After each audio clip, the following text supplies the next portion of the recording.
Andrew, you ready to do it? I am. Let's right. do it. All right, here we go. So 5, 4, 3, 2, and 1. All right, folks, welcome back to the podcast. I am very excited to have as my guest today, Dr. Andrew Hill. Dr. Hill, are you ready to go? I am. Thanks so much for having me, Guy. Nice to be here. You're welcome. So Dr. Hill is the founder of Peak Brain Institute and a leading neurofeedback practitioner and biohacking coach for clients worldwide. He's lectured on psychology, neuroscience, and gerontology at UCLA's Department of Psychology, where he received a PhD in cognitive neuroscience.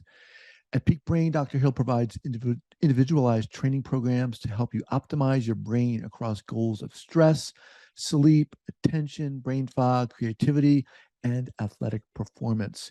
He is a host of the Head First podcast and continues to do research on attention and cognitive performance. Dr. Hill, welcome. Thank you. I appreciate that. Great introduction. And we also, of course, do a lot of work with trauma because that's a thing you can see in the brain. And just to jump right into the deep end of the topic, one thing I was thinking about as, what can I offer to a trauma-informed audience, so to speak?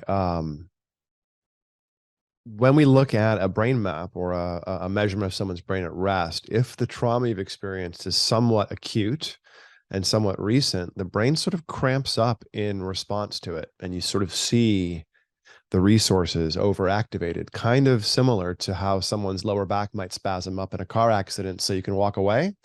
But 10 years later, there's this resistance, this stiffness of the tissues having been sort of pushed to their edge, and they're now regulated a little differently. Most anxiety phenomena, including the complex stuff involved with trauma, is actually not a disease process. It's sort of an accommodation of a naturally occurring, useful daily resource that's spasmed up super hard. So if you have classic sort of trauma response stuff like PTSD, end of the pool, you'll see the posterior cingulate, the back midline of the brain, as being somewhat activated. This is, of course, the lifeguard who wants to go watch the road, heads up, when you're doing that appropriate thing and evaluating the environment. But when you learn the world is not especially safe or predictable, this can cramp up, and you can sort of see that the brain develops this over-evaluation mode where it's now essentially ruminating.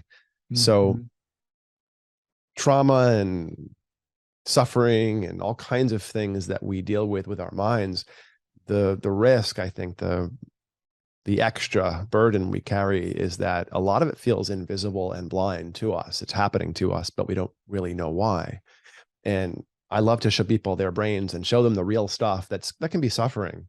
But when you see it on data, when you see it painted out in pictures and colors, you start to develop a different relationship with it. Now you can think of your trauma response, your anxiety, your OCD, your sensory irritability, whatever, kind of like your shoulder that separated during that soccer game. You can be annoyed at it. It's frustrating. It really hurts.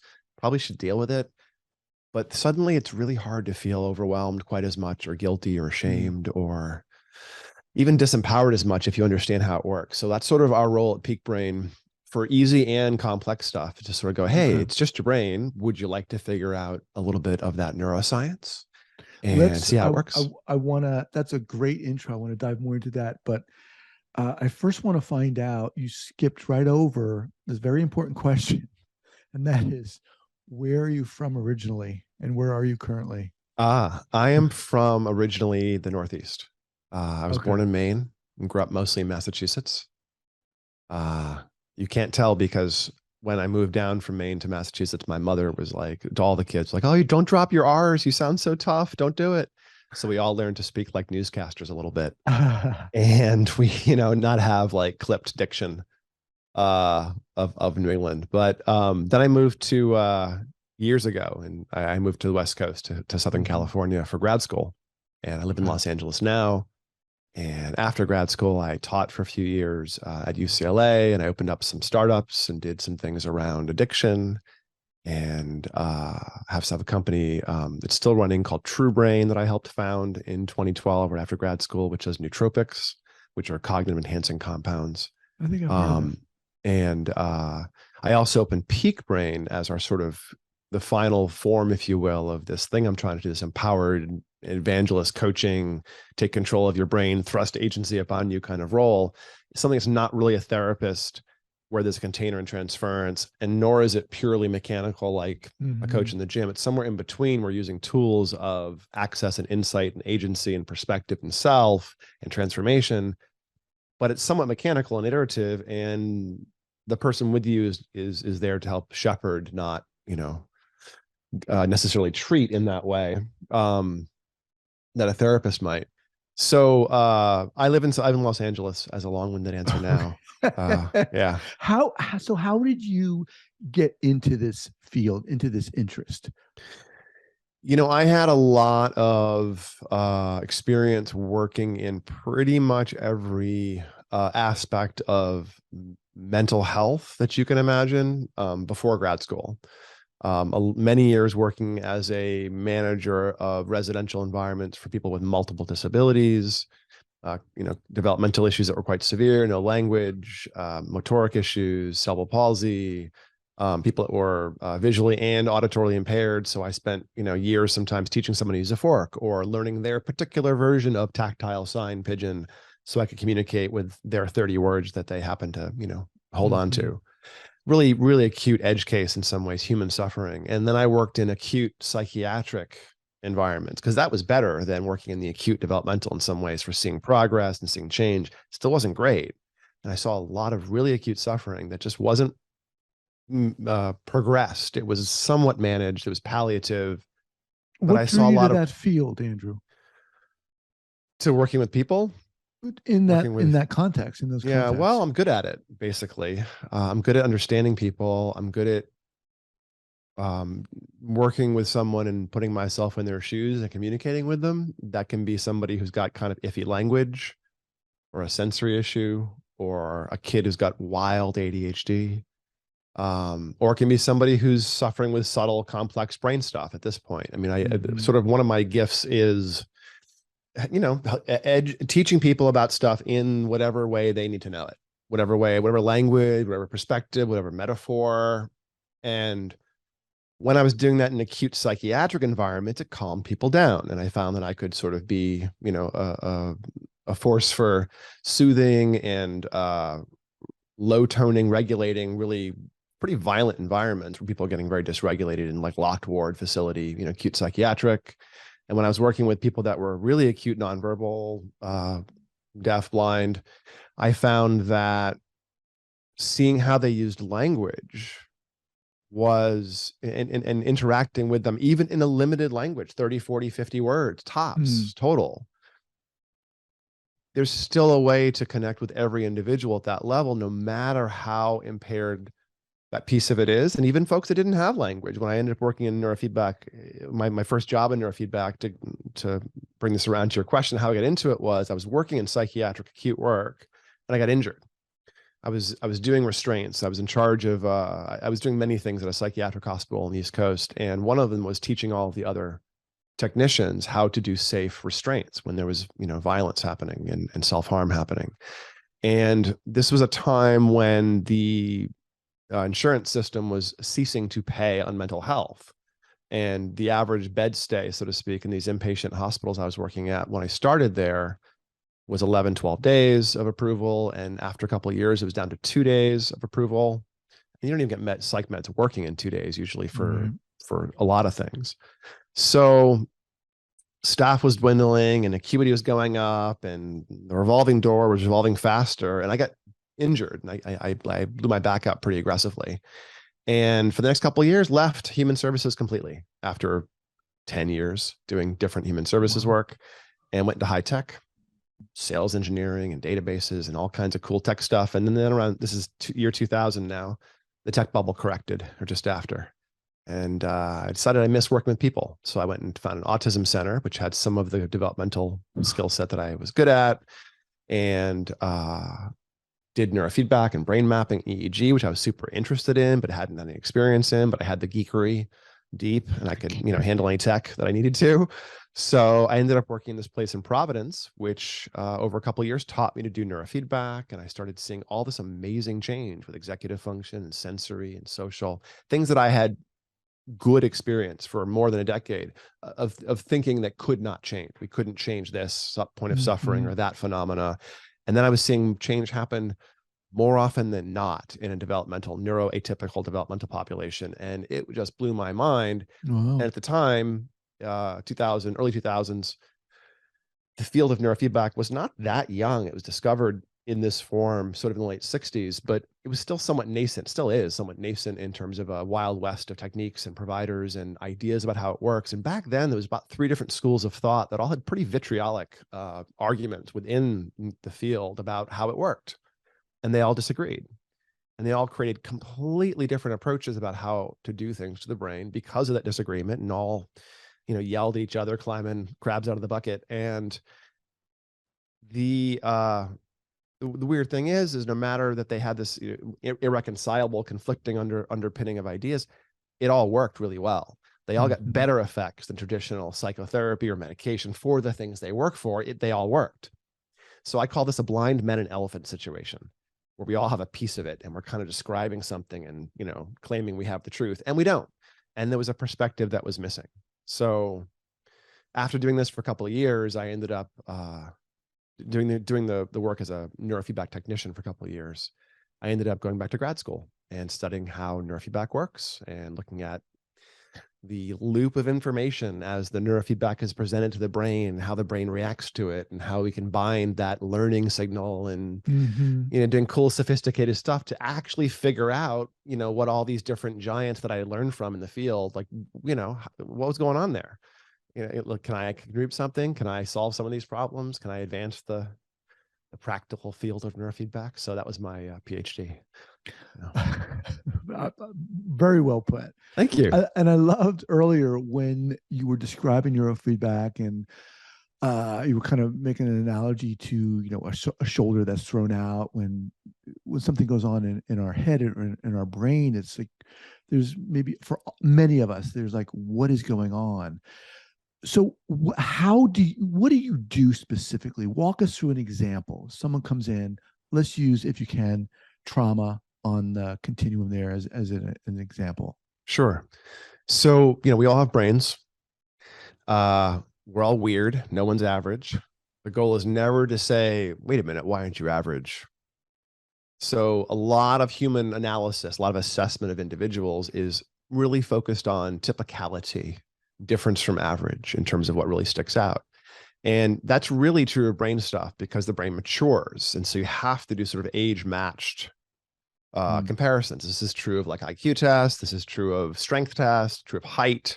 It's a lot of it's age matched developmental, and that's imprecise and it's not perfect, but you still get a sense of variability within an age of natural, a bell curve of variability. So we would do something called brain mapping as an assessment, where we do 2 things as part of that. One is the world's most boring 20-minute attention test.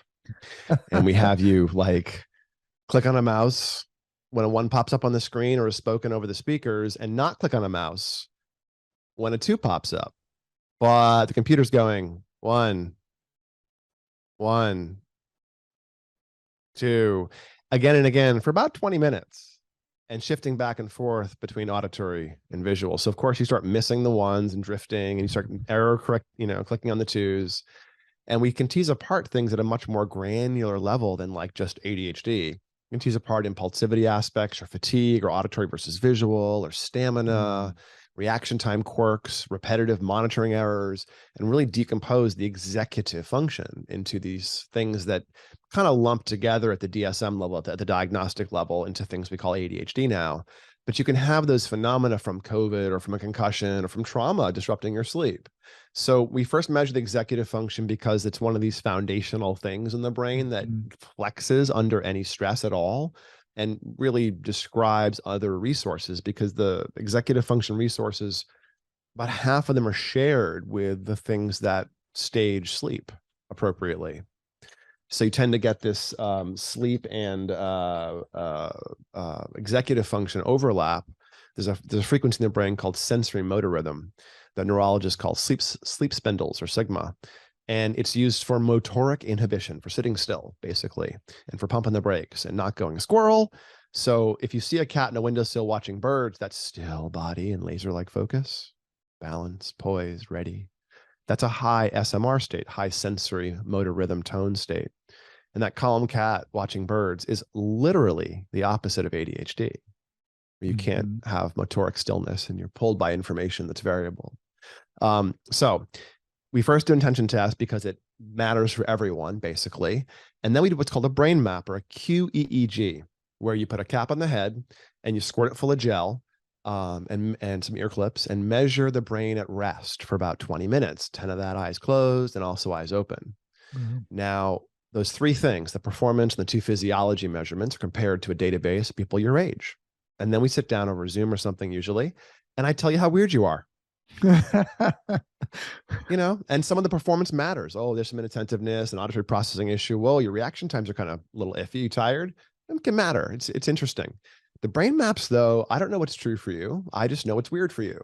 People are weird. Great. Good job. This might all be just awesome or fine or performant or amazing.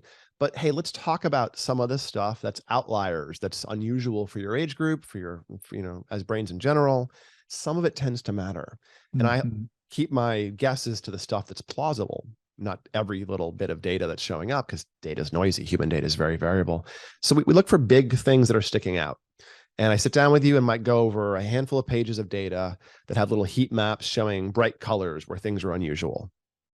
So we might see in this example some blobs of red in the front and back midline.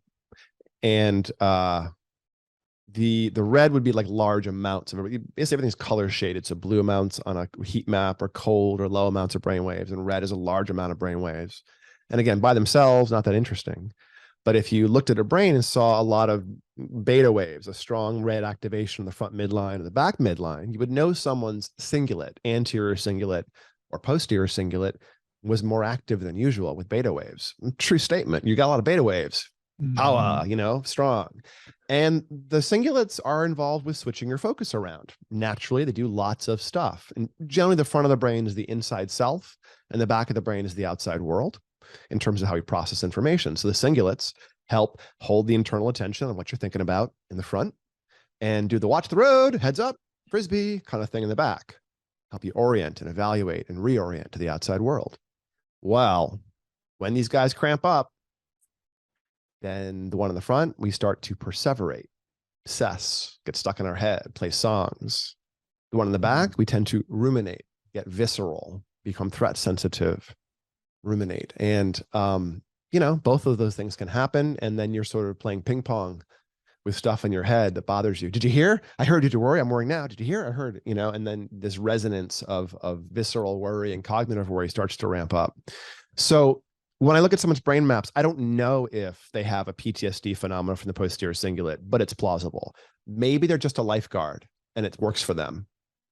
I don't know if the one in the front is like OCD features. Maybe they're a CEO and it works for them, but maybe their thoughts are having them and it's a bit cramped up and it's a bit intrusive. So I would walk through these features and say, hey, your posterior cingulate's kind of hot.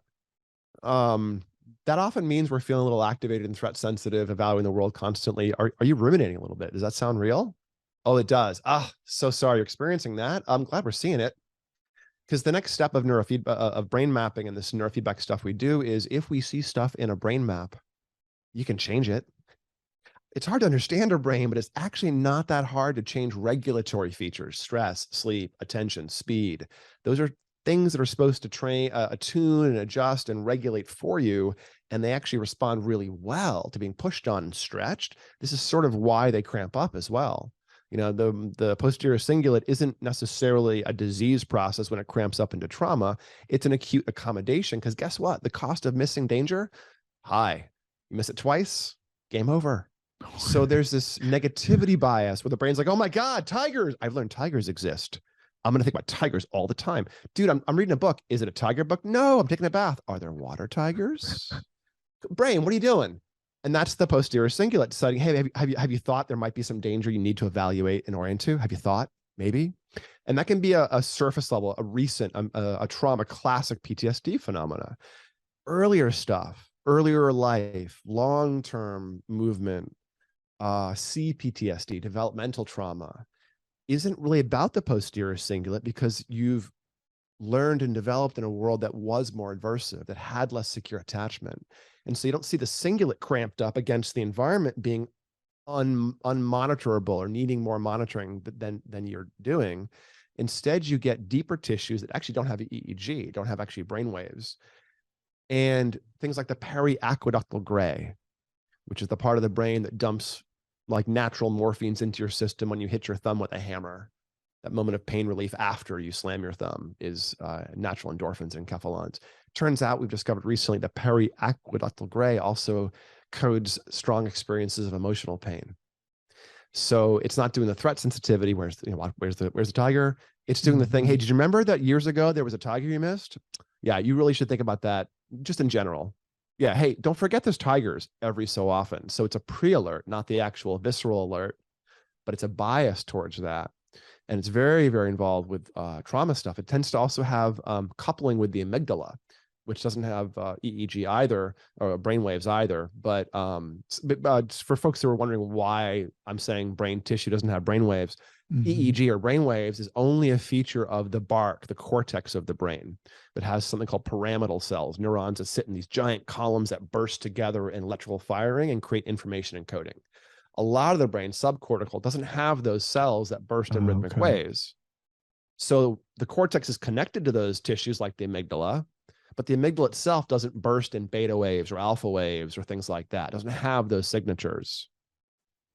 So if someone wants to train attachment, which is an amygdalar thing, the amygdala helps code for the emotions you associate with memories. So if you have a trauma experience, you go into the towers during 9/11, your amygdala then is activated about those experiences. Or if you give someone beta blockers going into a trauma experience, or do therapy later on with beta blockers on board and reactivate the amygdala, you create new learning around the trauma response and pull the teeth of the emotional access. This is a newer tool that's being used sometimes, these beta blockers in acute trauma response, and also prophylactically for people, for trauma workers, for crisis workers.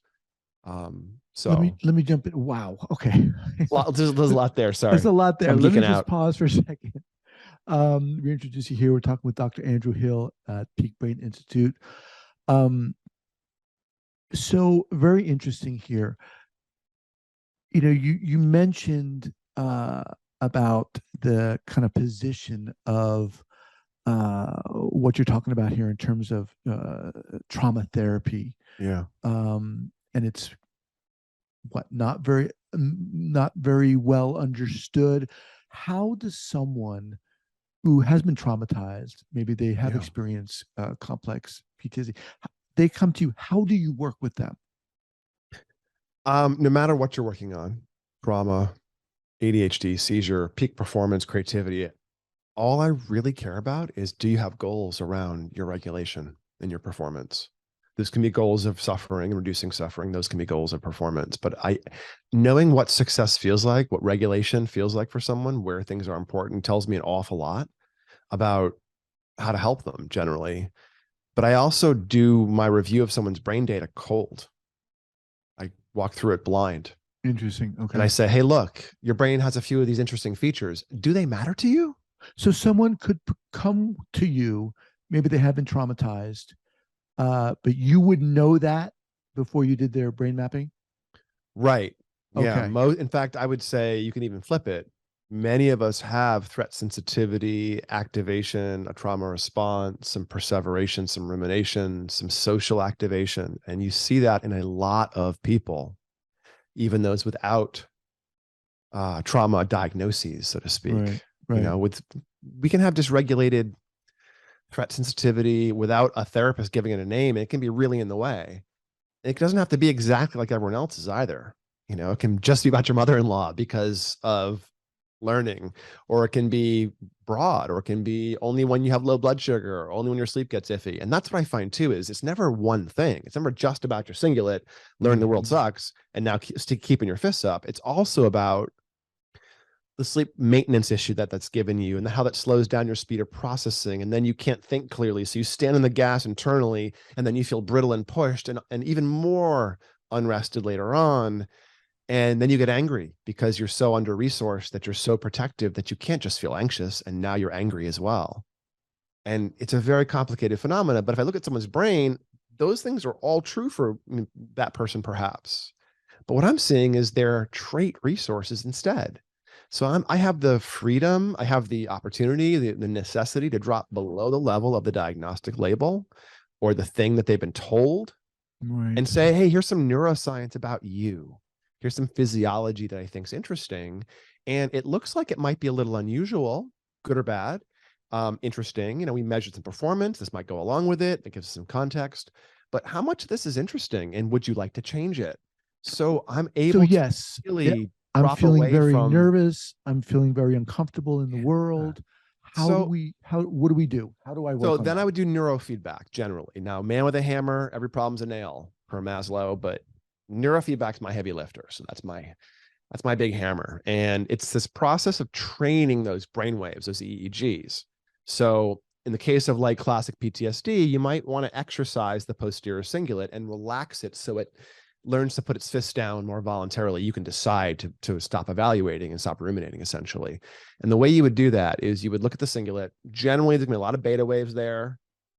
There might not be a lot of alpha waves. It might be hard to find the neutral wave, which is the alpha, the Mhm. rest mode between the gears. And you might have a lot of theta, a lot of juiciness, a lot of disinhibition, a lot of squirrel in that tissue. So it cramps up, it spasms and stays activated, and it's hard to relax, metaphorically. And that's a function of having a lot of theta, a lot of beta, and not a lot of alpha for many people. So throw some ear clips on, stick a wire on the scalp, a little bit of paste, stick it there. Measure the beta, measure the theta, measure the alpha. So this relaxation tone, this alpha, this neutral in that tissue is going to vary moment to moment. So are the activation and the release tones, the betas and the thetas. You measure them moment to moment. Whenever the brain happens on its own to make more alpha for half a second and less of the other two, you'll plot it. Make a sound happen, make a little puzzle piece start filling in, make your Pac-Man eat some dots, make your car chase more zombies. Whatever, it doesn't really matter what the stimulus is, but the brain hears, good job, brain, good job, brain, good job, brain. Nope. Mm. Good job, good job, good job. Nope. Whenever it happens to make bursts of alpha. And then the big trick is every 30 seconds or so, you move the goalposts. So this ends up being something called operant conditioning, where you're shaping, you're applauding progressive, successive changes in behavior. The weird thing is the behavior is involuntary because you can't feel your brain waves. So the mind's like, really? This stupid Pac-Man on the screen stopping and starting is training my brain? Really? Okay. My friend said this works. All right, whatever. And you don't feel it the first time either. So you're like, all right, that was kind of weird. And then you do it 2 or 3 more times and you're like, oh, hey, wait a minute. Huh. Because the brain goes, oh, alpha makes stuff happen. A couple sessions in, and it reaches for a huge amount of alpha. And you feel that, and you're like, whoa. And this particular protocol, the training down the outside ranges, thetas and betas, training up the alpha at PZ at the parietal midline, produces a sensation that feels like you're unclenching your mind. Hey, wow, that felt like, am I imagining this? No, this actually feels like, wow. Hey guys, this feels really interesting. I feel kind of calm. I'm not sure I kind of like this. Wow. And then it wears off and you're like, nah, I must have wanted that to happen. And you try it again and it's stronger. And you're like, no, actually something happened. Great. How was your sleep? Actually, my sleep was kind of crappy after that relaxation. Aha. Okay. Do half of that. Let's add some of this. Okay. Try this now. Let's add some of the Really? beta for sleep regulation. Dial it in. How'd that feel? Wow. I was calm and I had great dreams and stuff. Great. That was really weird. All right, do it twice more this week. Let's build it up and see how it stabilizes. So it's mysterious but not blind. This is the Yeah. opposite of diagnosing and being right about what has happened in the past. It's all about spotting a phenomena, stretching it, creating a Wow. subjective experience, iterating. It's much closer to personal training than it is to medicine or psychology in its actual practice. And you see why, it's all about thrusting agency back up on you instead of I creating was this just going to container. say there's something it feels very self-empowering.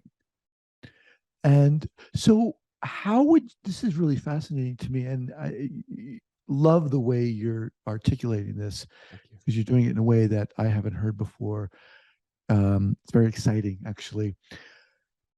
How would you describe this? So we got a lot of listeners here, obviously, who are therapists, who are survivors, Mm. combination of the two, coaches, etc.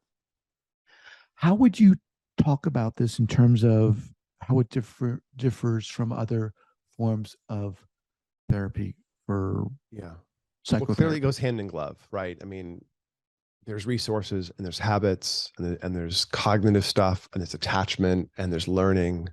So you want to get your brain out of the way, but you also then want to learn skills and learn to drop away accommodations and callous you've built up through behavioral things to protect you. And that's different than having a dysregulated spasming resource a little bit. They're related, but you can, you learn to first not be triggered by your mother-in-law, and then you learn not to yell at her later on. Those things don't necessarily happen all at once. Right. You may be like, wow, she didn't leave me shaking mad. That was interesting. It's kind of a jerk though still, huh? All right. And then you progress, you have a different relationship with your resources.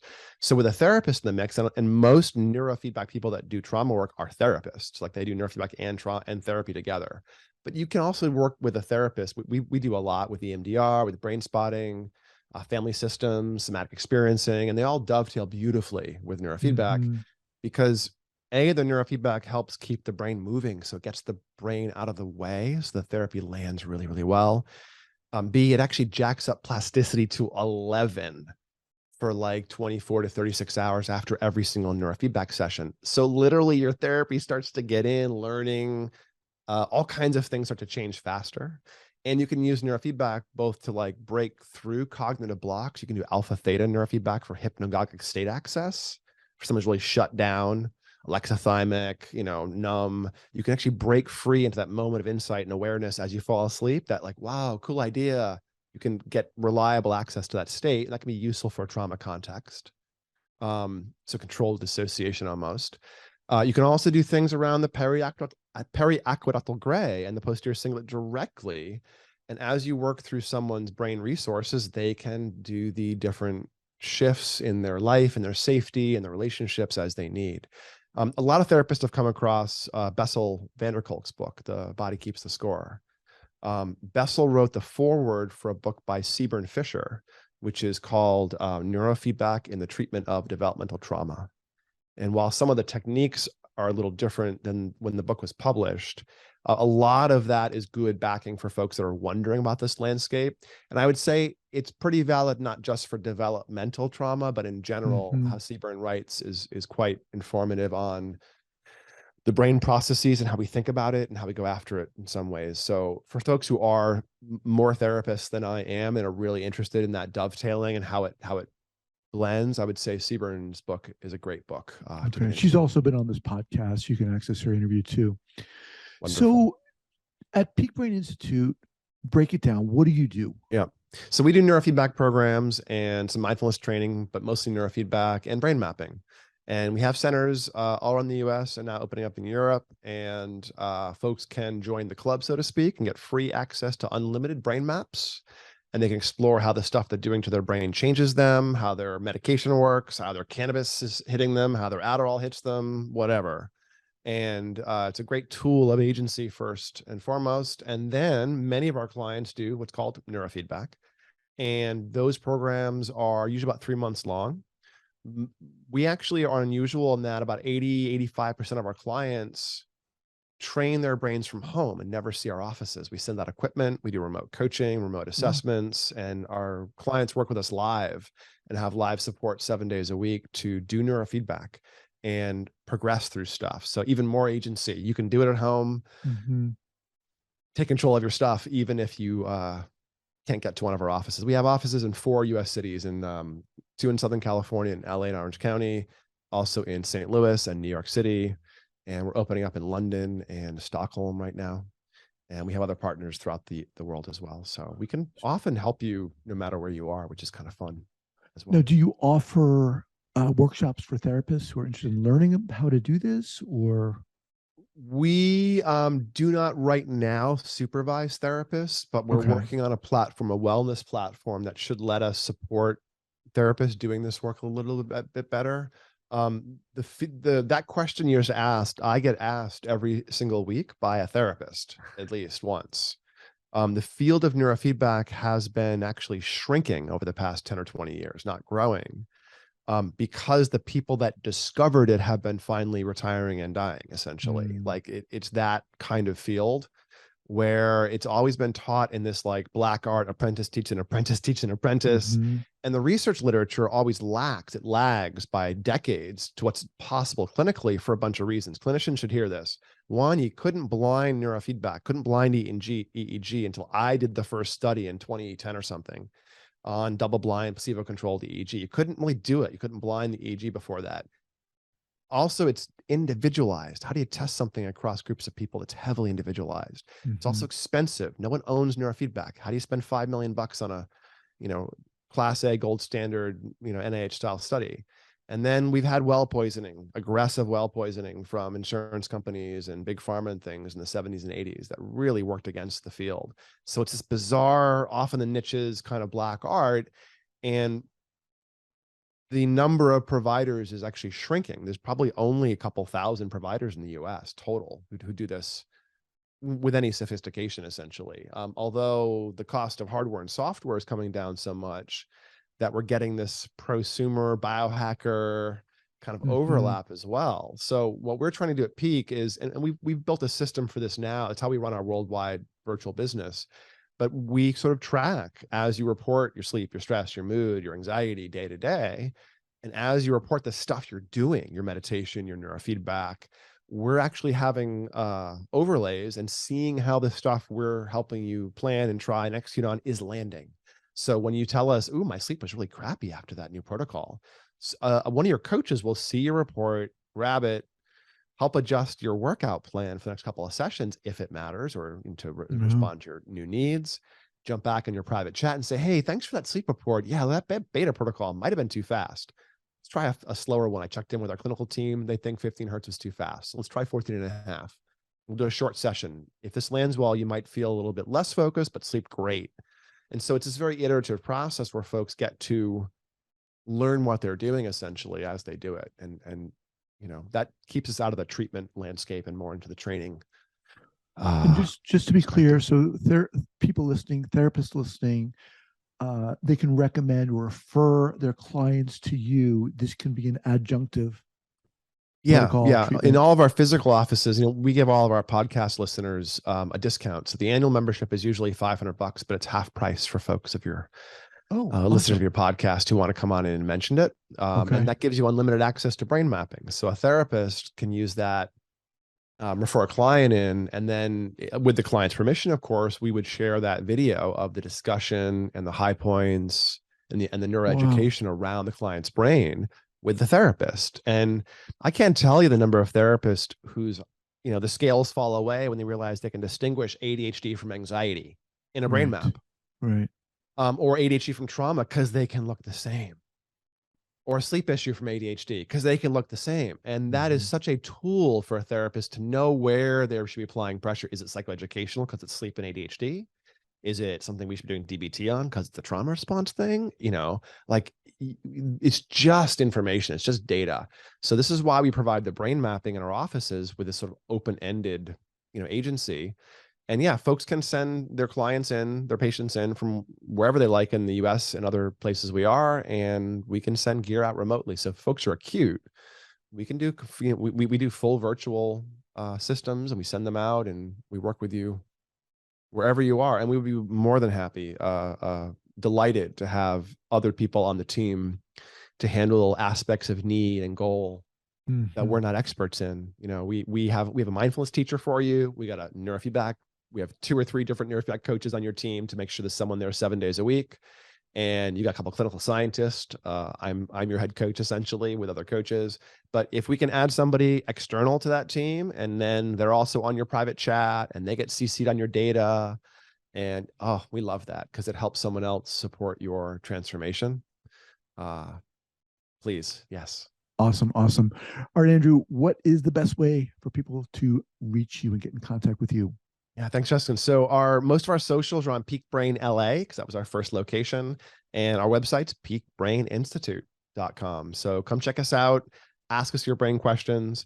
I also have the Head First with Dr. Hill podcast, which has been lying fallow for a few years, but is starting to drip out episodes momentarily again. So come check us out there too. We'll have all that linked up at the traumatherapistpodcast.com. Dr. Hill, awesome. Love to have you back at a later date. Appreciate you being here. My pleasure, Guy. Thanks so much for having me. Enjoyed it. All right. Take care.